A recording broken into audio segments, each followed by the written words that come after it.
Have you ever stopped to think about India's banking system? I mean, it's this massive, complex machine that literally fuels the entire economy. It can feel a little intimidating, right? But here's the thing. Once you understand its architecture, how it's all put together, it actually starts to make a whole lot of sense. So let's dive in and deconstruct. Yeah, looking at it for the first time, it can seem like a huge, tangled mess. But don't you worry, that's exactly what we're going to do in this explainer. We're going to pull on all the right threads and untangle this whole thing so you can see exactly how it's built and, more importantly, how it all works. So here's our game plan. First, we'll start with the legal blueprints, the actual laws of the land. Then we'll meet the guardians who watch over the system. After that, we'll explore the incredibly diverse ecosystem of banks, look back at a huge historical shift that changed everything, and finally, we'll see how this whole structure stands up to modern-day crises. All right, let's get right into it. Section 1, the blueprints. You know, any strong building needs a solid foundation, and for the Indian banking system, that foundation is built out of laws. So what do we even mean when we say banking law? Here's the key thing to remember. It's not one giant book of rules. Nope. Think of it more like a library, a whole collection of different acts, regulations, and even landmark court decisions that, all together, lay out the rules for how a bank can even start, how it has to operate day to day, and how it's kept in check. Now check out some of the main rule books in that library. You've got the RBI Act, that's the one that gives the central bank all its power. Then the Banking Regulation Act is like the daily operations manual for every other bank. But then you have these super specific laws. FEMA, the Foreign Exchange Management Act, controls how money flows across borders. The Sarfazi Act, that's a powerful tool that helps banks get their money back on bad loans without waiting years for courts. And the IBC, the Insolvency and Bankruptcy Code, is the modern game plan for when a company just can't pay its bills.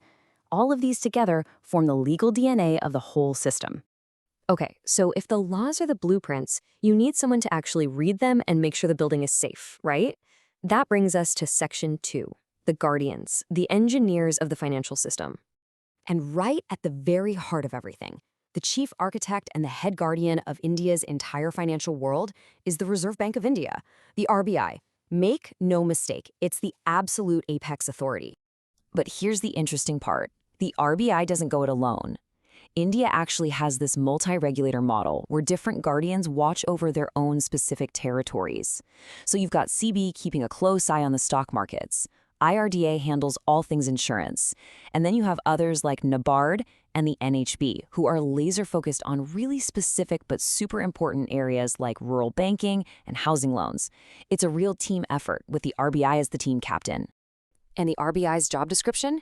It's huge. It's the monetary authority, which is a fancy way of saying it controls interest rates to fight inflation.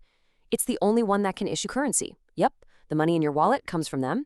It supervises the whole financial system, manages the country's massive pile of foreign currency, and maybe most importantly, it's the lender of last resort. That means when a bank gets into deep trouble, the RBI is the ultimate financial backstop.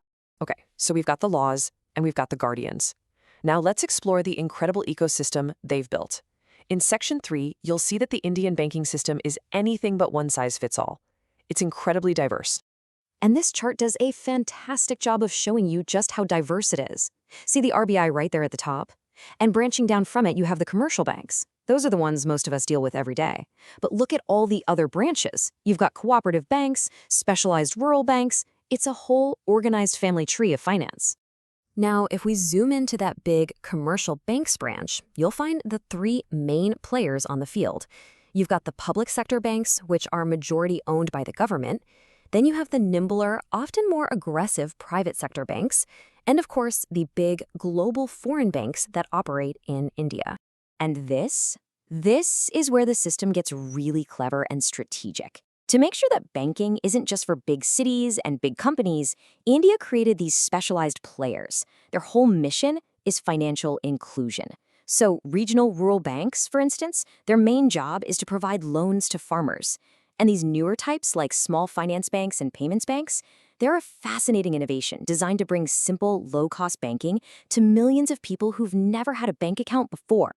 Okay, let's switch gears and jump in our time machine. For Section 4, we're going to look at a single event that completely redrew the banking map of India. I'm talking about the nationalization of banks. So get this. Imagine waking up one morning to find out that the government had just taken over the country's biggest private banks. literally overnight. It's a dramatic story, but it really happened. And the big question is, why? Well, the idea was to totally shift the purpose of banking away from just serving big industry and instead point it towards national priorities, like agriculture and small businesses. And this happened in two big waves. The first, and by far the biggest, was in 1969. Then they did it again in 1980, grabbing 6 more banks. This move fundamentally changed who owned the banks in India, putting the vast majority of the country's money under direct government control. Now, as you can imagine, a move this bold ended up in a massive legal battle. It went all the way to the Supreme Court in the landmark R.C. Cooper case. And the court's decision was incredibly nuanced.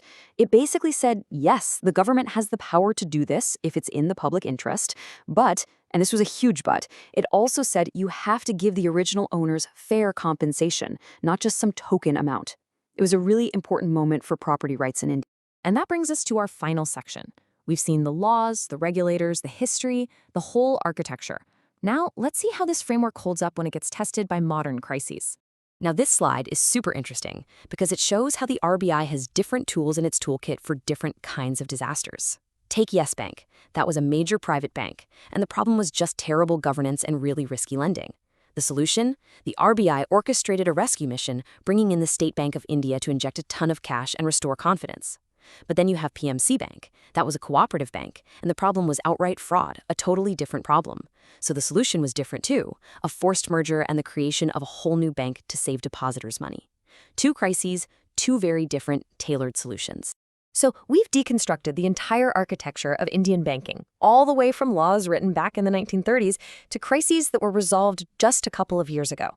But this all leads us to one final, absolutely crucial question. As finance rockets into the digital age with fintech, crypto, and things we haven't even dreamed of yet, are these century-old legal foundations really strong enough and flexible enough to support India's future? That is the big test for the guardians of the system.